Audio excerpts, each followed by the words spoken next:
Welcome back to the Schmitter's 100 Acre Woods. So today is one of those pretty big milestones here at the 100 acres of getting the septic started. So one of the first major steps we're going to do here before building. So we want to get this done this summer and then hopefully start building next. So just going through, set up the laser. We're going to use that a lot today to verify we're at the correct depth. So go through, just do a couple checks, make sure that we have our depths figured out correctly, make sure we have our size correct, and then just repainted lines so that we know for sure we're digging in the correct area.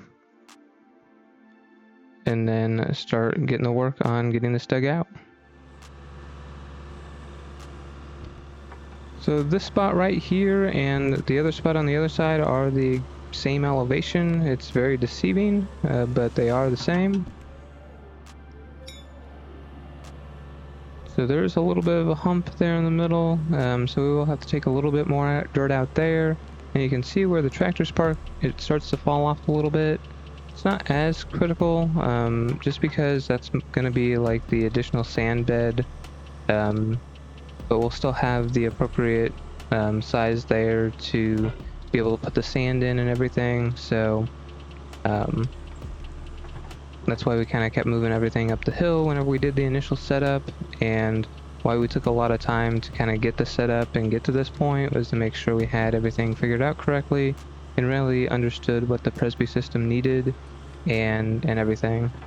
The minimum requirement is basically just taking 6 inches of dirt, I believe, and kind of scuffing the top, and then you can essentially put the pipes on sand and then cover it with sand and then cover it with dirt. So that's why you see a lot of them as like a mound system almost. We didn't want that here in the yard. We wanted it deeper, and since we have a way to move the dirt and do everything with that dirt that we're going to excavate out, we wanted to go that route. And that's why, you know, a lot of times you don't see that at places, is because as we start to dig here, you're going to see the amount of dirt we're going to have, and what we're going to have to do with all that to kind of make this work. So the only other machine you'll see kind of different today is we did bring the mini excavator out, borrowed it so that we could help move dirt. Once he started getting stuff piled, you can see he could only throw it so far, and it's basically right on the line, and we wanted a little bit of buffer so he didn't have all that dirt coming back in as he dug that end. So we took the mini with our tilting bucket on it, so it's just that flat edge bucket, and kind of start moving that back. So you will see that, which is a little bit different. It has been in past videos, but kind of try to kind of go back and forth here of some time lapse plus some actual, but there's a lot of digging here, and basically just me getting back and forth to check the depth. Kind of once he gets close, I'll go through, kind of check it, and then I'll scoop dirt back and then do checks. So that's basically what all of today is getting that, and then we'll put sand in. So that's kind of the objective for today, is to get this ready for the pipes.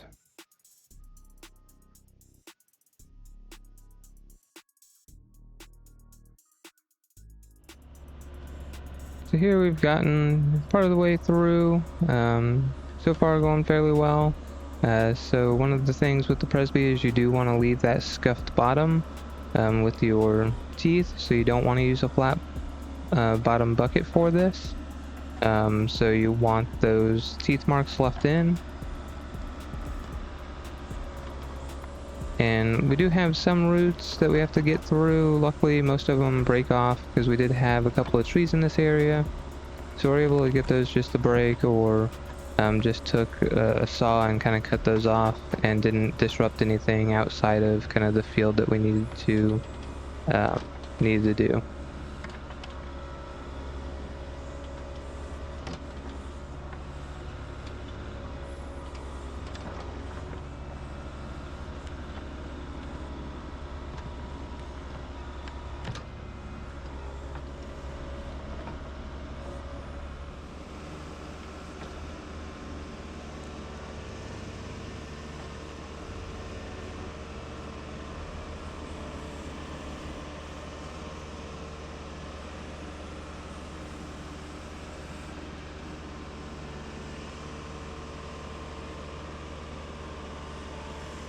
So you may be wondering why we aren't using that Mini maybe for digging. So the Mini actually has a little less reach than the backhoe does. So like getting dirt swung off to the side, it doesn't have the same reach capacity.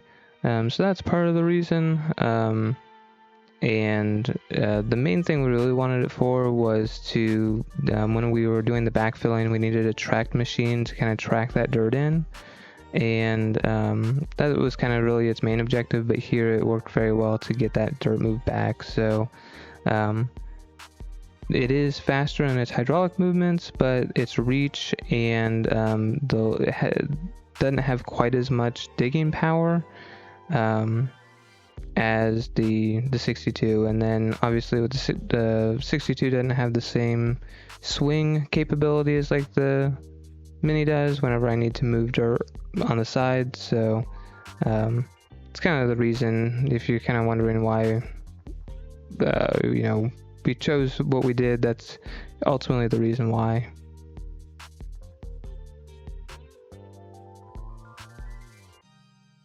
Right here at the very end is kind of an instance where we kind of got in our own way. The dirt was kind of getting in the way of being able to dig the last little bit, so I had to move it and then get back to digging the last little bit in the corner.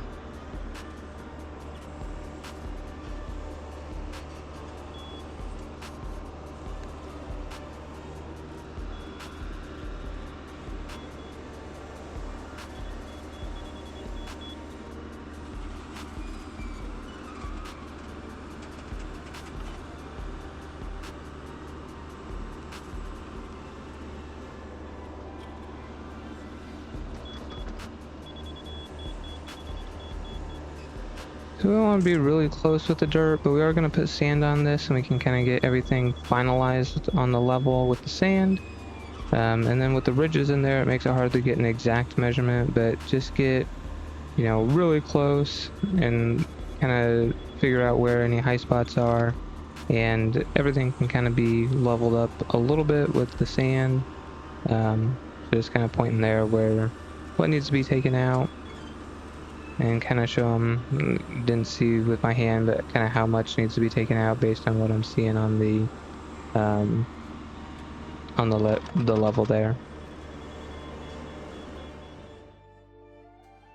Here we're just kind of going through and verifying the last little bit of height. So here at the very end we can still reach if we need to, and then just kind of verifying, repositioning the level for what we might need for the or what we're gonna need for the sand, to have just a little bit of that corner that still needs to be dipped out. So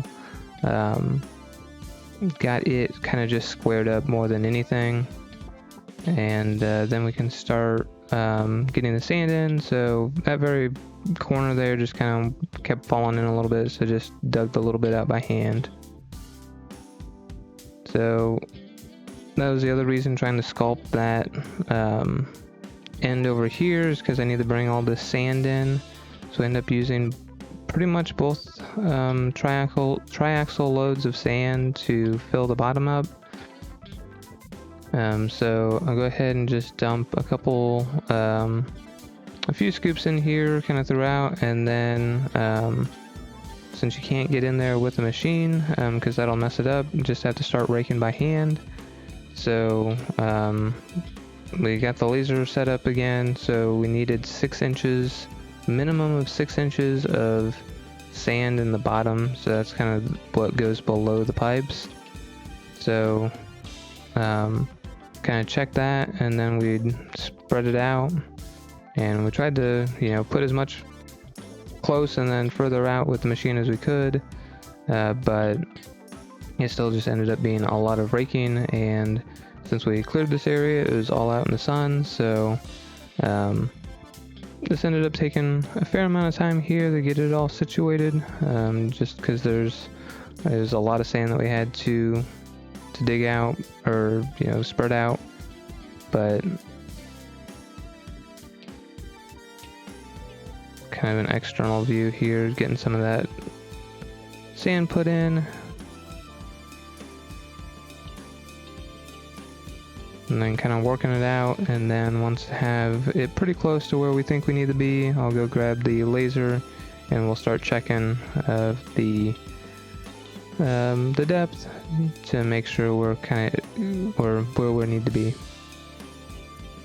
So here I go super speed on us, and kind of we do that same process now for the rest of it, and then we'll switch to the other side and start bringing stuff in from the other side as well. It ends up being a fairly light night, lose light pretty quick here, trying to get this wrapped up.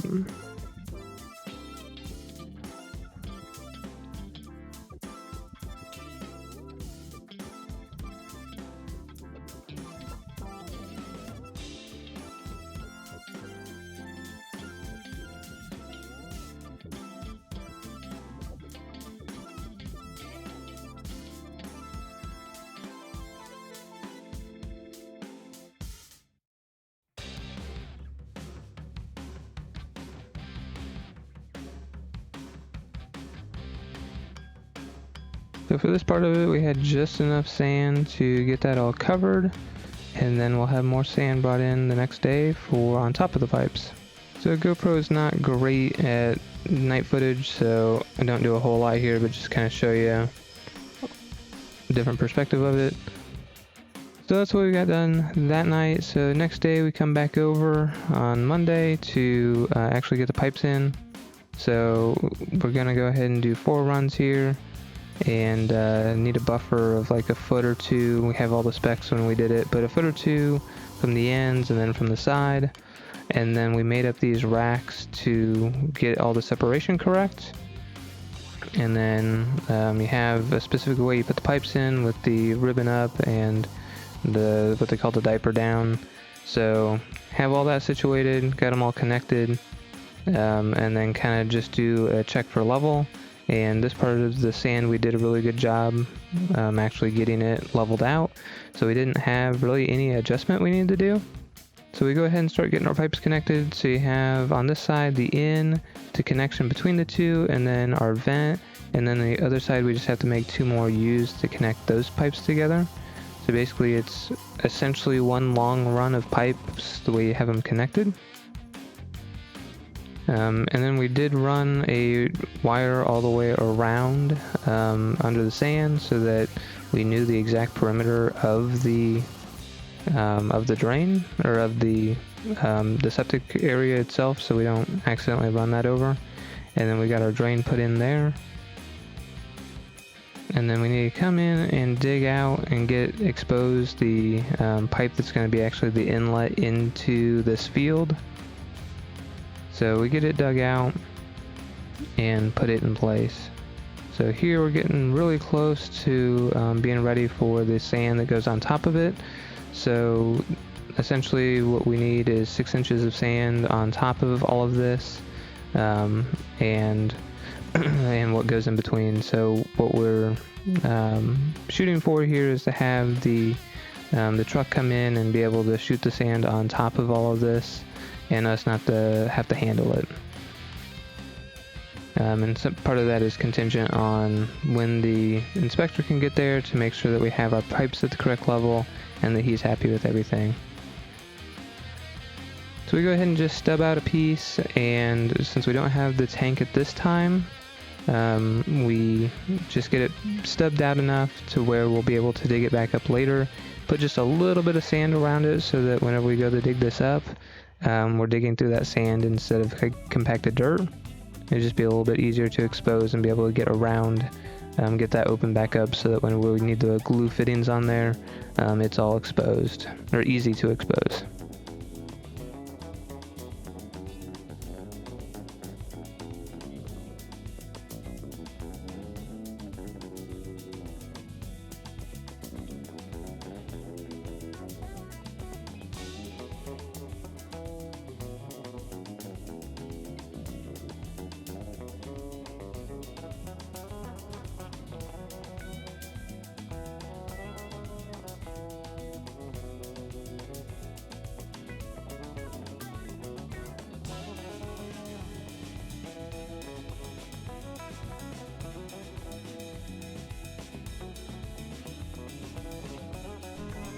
Just kind of a look at everything. So this is right before we got that other pipe put in. the obviously the kind of the inlet to this field, but kind of showing that there. And then here's once we got it in, and then that blue you see is actually just a piece of metal, like a piece of rebar that we put in the ground so we could use a metal detector to get back to that. So now we have just a little bit of waiting until the truck gets here with the sand that we need.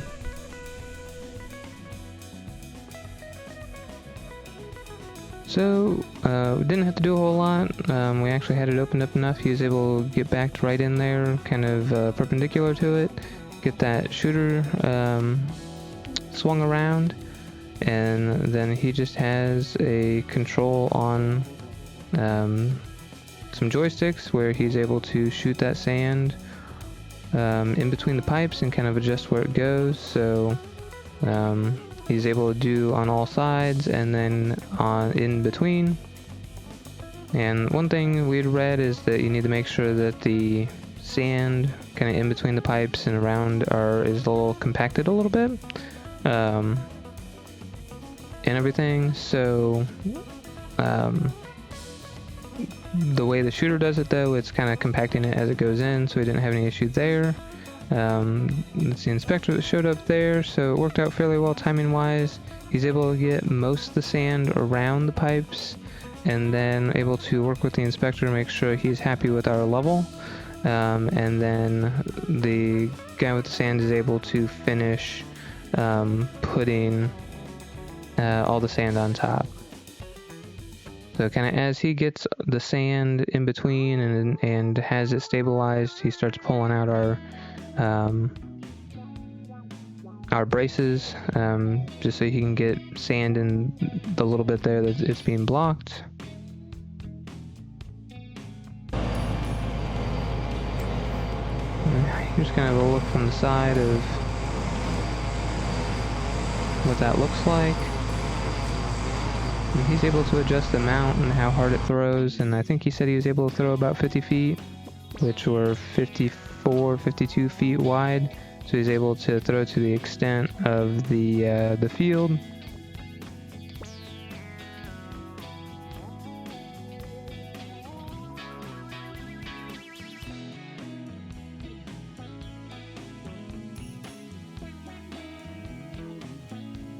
We'll go ahead and get the last little bit of brace out, and here at the very end, just because it's chucking it pretty far, we have our pipes on the end, so kind of let them gather up a little bit, and then we kind of pack it in around the pipes to make sure that they kind of hold.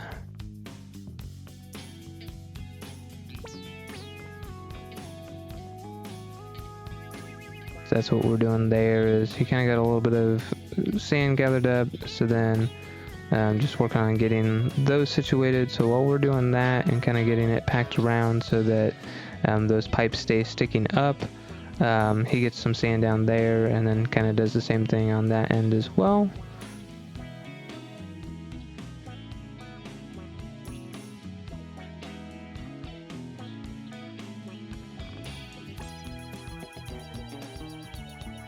So putting a little bit of sand, so then work with the inspector here to kind of verify that everything's correct and he's happy with it. So we set the laser up, and there's like a 1 inch, I think, of variation that is allowed within this field. So go through and do some checks on that, and he's happy with all that. Confirm with him on kind of what he needs for the tank. And then the guy with the sand goes ahead and puts the rest of that sand on. So the way he's able to put that on, it's a whole lot easier than us having to, bucket it on and then spread it out. So he's able to just start at the end and then work his way back and gets all the sand that we need, which ends up being this entire truckload, which works out about perfect. So anything he has additional, kind of put on that downhill side and kind of slope it off a little bit. So essentially what you're doing here with the sand bed is just giving the water some place to go. And once it's in those pipes, have that So here's the main reason we brought that Mini, is this piece right here. So you get a tractor out there, you're going to, compact that sand or have, spots that are going to compact. So the track machine has that lower ground pressure, so you're able to kind of run that over and track it all in and not cause any issues. So we kind of get the backhand side done first because we have that slope and then the pipes here.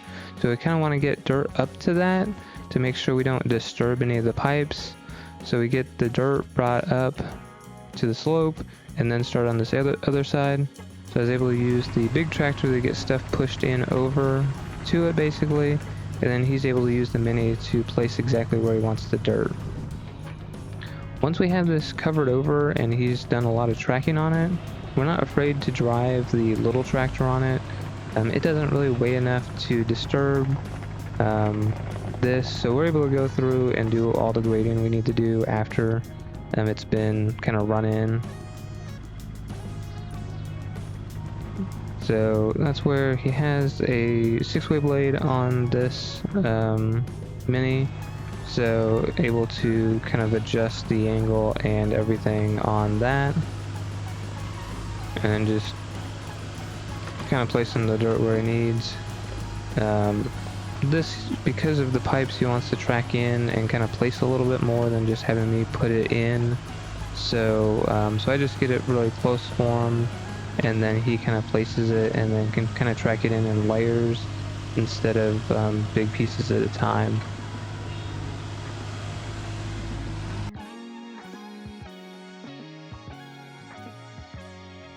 Yeah, so here trying to just get stuff close, and then again, that reach on the Mini is not great, so I have to get stuff pretty close for him to be able to reach it, but just getting that moved up for him, and then he can get it placed, and then just kind of going through and getting any roots or anything out.